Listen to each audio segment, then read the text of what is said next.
Pour cette recette, j'ai choisi de mettre à l'honneur un légume rustique qui a été un peu oublié au cours du dernier siècle, la blette. C'est pourtant un légume à la saveur très douce et à la texture fondante qui a toute sa place dans nos assiettes. Et accompagné de riz et de morceaux de poitrine fumée, je vous assure que c'est un vrai régal. Allez, c'est parti pour ma recette que j'ai baptisée « Blette toute bête ». On va commencer notre recette par s'occuper en fin de compte de nos blettes. Alors, on a de jolies blettes, on a une belle feuille bien verte, une côte blanche qui est bien épaisse, bien jolie. Nos feuilles sont pas flétries. On va commencer par séparer notre côte de notre feuille. Donc pour ce, petit couteau, et on vient longer, vous voyez, la partie blanche comme ça, cette nervure blanche, voilà, tranquillement. Et on sépare les deux parties. Voilà. Là, j'ai ce qu'on appelle les côtes, d'accord, à ne pas confondre avec côte. Moi qui suis dyslexique, je risque de me planter plus d'une fois pendant le cours. Et on continue. Donc on met le blanc d'un côté, la feuille de l'autre. Deux récipients, et on sépare l'ensemble. Alors pourquoi je sépare? C'est assez simple. Le temps de cuisson des deux éléments n'est pas le même. Puis ça me donne la sensation d'être un aventurier, vous savez, qui avec sa machette transperce la forêt amazonienne. C'est l'enfant qui est en moi qui se réveille avec ça. Voilà. Vous allez voir qu'à la cuisson, ça va réduire énormément. Je vais aller laver mes côtes et mes feuilles à l'eau. C'est parti. Donc eau froide, bien évidemment. Et on y va. On lave bien.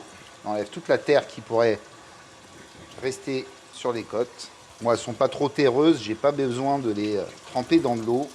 Voilà. Mes blettes sont bien lavées. Je vais les réserver sur le coin de mon poste de travail pour pouvoir les utiliser dans un second temps. En attendant, je vais m'occuper maintenant de ma poitrine.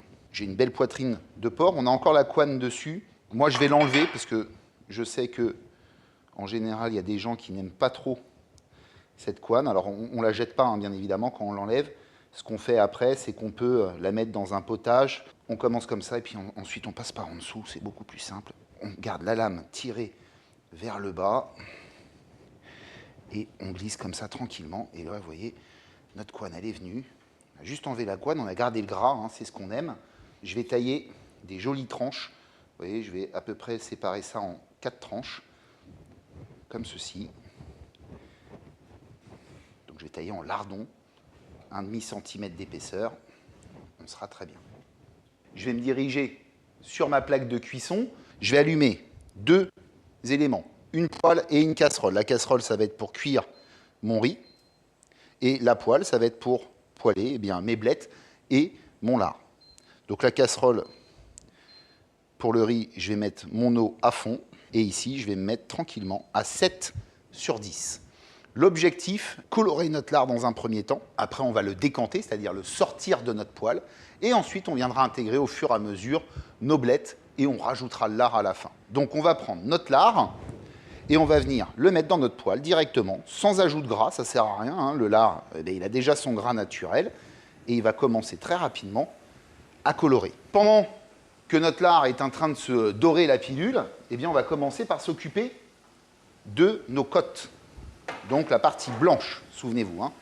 Donc cette partie blanche, la première petite partie, celle-ci je l'enlève, celle qui était sur le bas de ma blette, et je vais tailler des petites lanières, tranquillement comme ça, sur l'intégralité de mes côtes. Voilà, le vert, je le mets avec le vert. Paf. Et je taille comme ça l'intégralité de mes côtes. Bien évidemment, de temps en temps, je vais voir ce qui se passe dans ma poêle et je fais sauter mon lard. Vous voyez, là, moi, mon lard, je vois qu'il ne rend pas tant de gras que ça. Donc, c'est plutôt pas mal. Moi, j'aime bien. Ce que je vais faire, c'est pour l'aider, je vais juste venir lui mettre un tout petit peu d'huile d'olive. Vraiment léger. Hop, un petit filet. Ça va l'aider. Comme on dit souvent, le gras, c'est la vie. Là, on va l'aider un peu. Allez, on continue. Regardez. Là, on a vraiment une jolie coloration. On est très bien sur notre lard. Donc, ce qu'on va faire, c'est qu'on va le débarrasser dans une petite plaque à débarrasser. Pas besoin de plus, ou une petite assiette, ce que vous avez à la maison. On récupère notre poêle où on a le gras au fond, hein, on ne va pas rien jeter. Et on vient intégrer directement dedans, eh bien, nos côtes. Tout simple, hein. Pas de panique, hein, ça va réduire. Hein. Vous allez voir, on commence fort, mais à la fin, il ne reste pas grand-chose. Tant qu'on est ici, si on regarde bien, on a notre eau qui est en pleine ébullition. Donc pour l'eau, c'est très simple, 10 grammes de gros sel par litre d'eau. Donc vous remarquerez que moi, je mets mon gros sel dans mon eau, en fin de compte, à partir du moment où mon eau bout.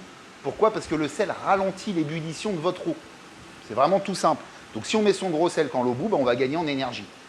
Petite économie, pas indéniable quand on fait cuire beaucoup de choses à l'eau. On va revenir ici et on va regarder ici, on a donc notre eau qui est en pleine ébullition. Eh bien, je vais venir intégrer dedans mon riz. Donc ça, selon vos riz, hein, vous regardez sur l'emballage de ce que vous avez acheté et vous allez faire le temps de cuisson recommandé sur l'emballage. Très important, on mélange toujours au moment où on met le riz pour pas que ça colle au fond. Et après, on baisse notre feu. On va se mettre à une température à peu près de 5 sur 10, 5-6 sur 10. Le but, hein, c'est que ça cuise tranquillement. Il viendra mélanger de temps en temps. Donc là, notre riz est lancé en cuisson. On a également nos blettes qui sont lancées en cuisson. Mes côtes, ce que je vais faire, c'est que je vais les mettre en booster. Hein, l'objectif, c'est d'aller assez vite et je vais bien mélanger au fur et à mesure. Vous allez voir, elles vont commencer par rendre un petit peu leur eau de végétation et puis après, elles vont réduire tranquillement. Pendant que mes côtes sont en train de fondre tranquillement, je vais prendre mes feuilles. Alors les feuilles, on ne s'embête pas, hein. On se prend un gros tas de feuilles.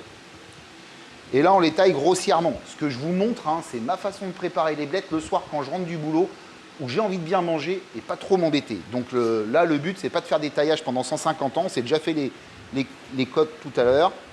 Donc là, on taille grossièrement nos feuilles, comme ceci. C'est très bien. Et on les remet dans notre plaque à débarrasser. Paf. On se le fait en 2 fois. C'est assez rapide. Ces petites blettes, hein, la blette est connue depuis l'Antiquité. Elle est surtout cultivée dans le bassin méditerranéen et on en trouve une dizaine de variétés différentes. Parfois, on la trouve sous le nom de poirier, bête, carde ou joute, selon les régions en vérité. Riche en eau et en vitamine K1, la blette est souvent vendue en botte et elle doit se consommer très fraîche. Alors pour bien choisir vos blettes, assurez-vous, comme je vous l'ai dit tout à l'heure, que les côtes soient bien blanches et fermes et que surtout ces feuilles soient d'un vert intense et uniforme. Si les feuilles sont flétries, passez votre chemin.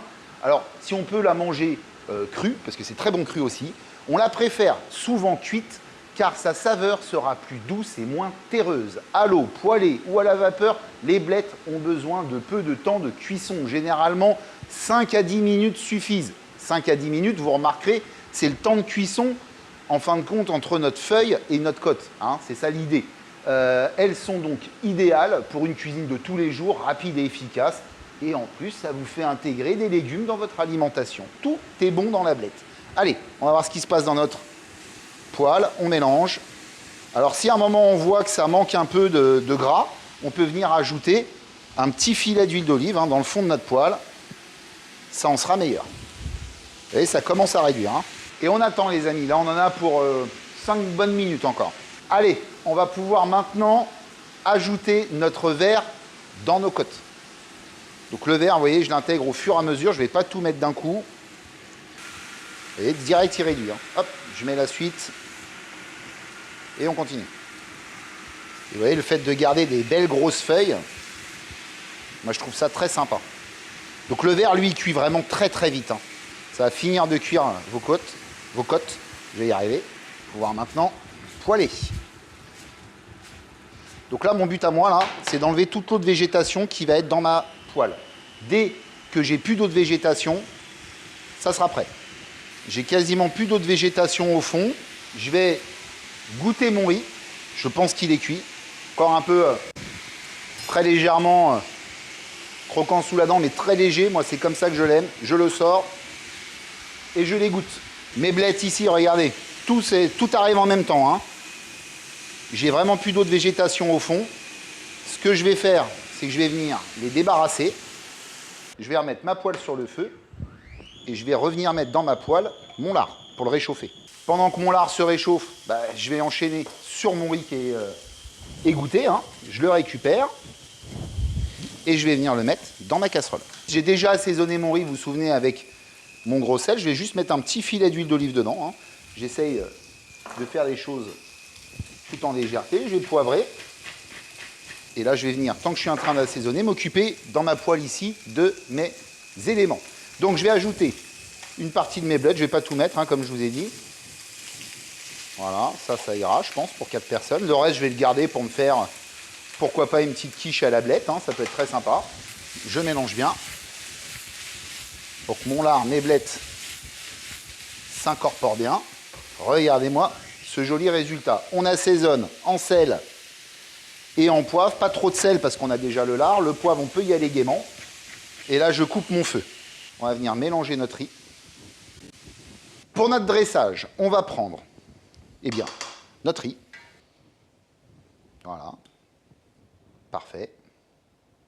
Nos petites blettes avec le lard. Alors, ce qu'on peut faire, si on veut, hein, on peut se faire un petit nid et venir le mettre au milieu. Ça peut être sympa. Nos blettes avec le lard. Superbe. Au top. Ma recette est maintenant terminée. Alors, il n'y a plus qu'à déguster cette petite offrande. Moi, je plonge direct dedans. Hein. On y va. On prend la bouchée parfaite, les blettes, le riz, le lard. Bon, je risque de me brûler un peu, mais c'est pas grave. La gourmandise n'est pas un défaut. On a notre riz qui est légèrement encore croquant sous la dent. Notre blette qui nous apporte toute cette verdure en bouche avec son goût assez atypique. Le lard fumé qui est juste sublime dessus. Je suis fou de blette, toute bête.